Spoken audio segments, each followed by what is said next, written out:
모든 부동산 시장이 올라가는데 항상 저평가 받고 있는 아파트가 있죠. 전문용어로 무슨 아파트라고 그러죠? 우리 아파트잖아요. 여러분의 아파트잖아요.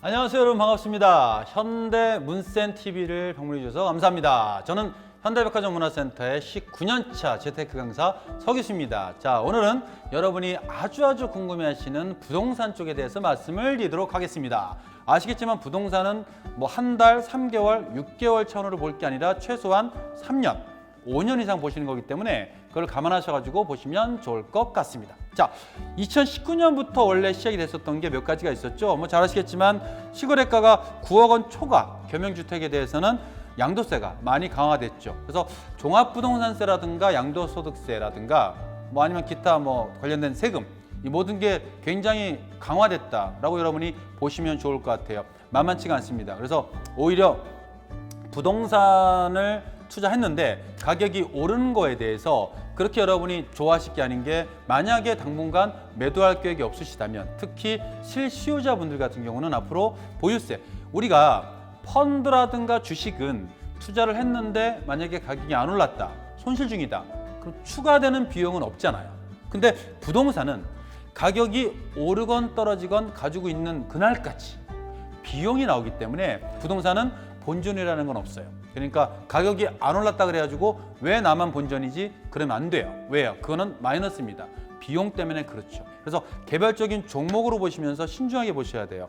모든 부동산 시장이 올라가는데 항상 3년째 계속 저평가 받고 있는 아파트가 있죠. 전문용어로 무슨 아파트라고 그러죠? 우리 아파트잖아요. 여러분의 아파트잖아요. 그렇죠? 그러니까 본다면 부동산은 세금이라든가 어떤 비용을 감안하신다면 우리가 챙겨야 될 것 같고요. 그 다음에 소형주택에 대해서 임대사업자 세액 감면이 좀 축소가 되고요. 그 다음에 수도권의 1가구 1주택 양도세 비과세 적용도 좀 강화가 되고요. 전반적으로 부동산 쪽에 대한 세제라든가 정책이 많이 강화가 되고 있다는 거 잊지 마시고 꼭 챙겨주시는 게 좋을 것 같습니다.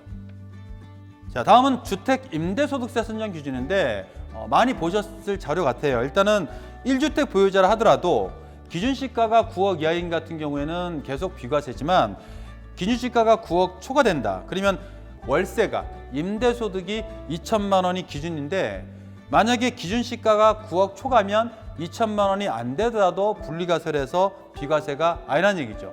그 다음에 2천만 원 초과는 당연히 종합소득세가 나오는 거고요.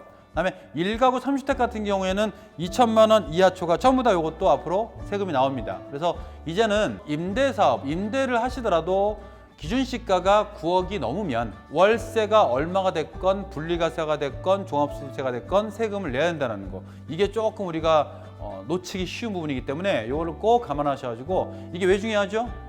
우리가 임대 부동산을 투자하는 목적은 월세 받는 거지 않습니까? 그래서 월세를 받을 때 임대 수익률을 계산하는데, 보통 우리가 뭐 매수 가격에서 대출금 빼주시고 보증금 빼주시고 그 다음에 월세 곱하기 12달 해서 나눠주면 그게 월세 수익률인데, 그 월세 수익률을 계산할 때 이 세금도 앞으로 꼭 감안을 하셔야 된다는 거죠. 그래서 여러분들 다시 한번 임대소득에 대한 세금의 강화 꼭 챙기시면 좋을 것 같고요. 그 다음에 주택임대사업자 등록할 때 세제 혜택이 있습니다. 취득세라든가 어떤 양도소득세라든가 재산세라든가 이런 부분에 있어서 임대사업자 등록을 하시면 조금 50% 내지는 25% 정도 세제 혜택이 있다는 거, 이게 굉장히 중요한 포인트인 것 같아요. 그래서 단점은 뭐죠? 단점은 뭐 4년에서 8년 동안 또 매도를 못하는, 그러니까 최소 임대사업 기간이 있습니다. 그런 건 좀 단점일 것 같아요. 다음 장 보시면, 다음 화면 보시면 부동산 쪽의 세금입니다. 그래서 일단 6억 이하가 1.1%, 6억에서 9억까지가 2.2%, 9억 초과가 3.3%, 그다음에 면적이 좀 중대형 이상이면 0.6% 추가. 이게 아파트의 취득세입니다. 그런데 내년서부터 2020년서부터 요 중간 2.2% 구간이 6억서부터 9억 사이인데 이게 촘촘하게 쪼개져 가지고요. 6억 100만 원, 6억 200만 원, 6억 300만 원. 그러니까 100만 원씩 추가될 때마다 0.0066%씩 추가가 돼요. 그러니까 결론을 말씀드리면, 만약에 6억서부터 7억 5천 사이의 아파트를 사시는 분들은 올해보다 취득세가 더 쌉니다. 대신 7억 5천에서 9억 사이의 아파트를 사시는 분들은 올해보다 취득세가 더 나옵니다. 예, 그래서 정부가 쪼갠 거예요. 촘촘히. 요 가운데 구간만.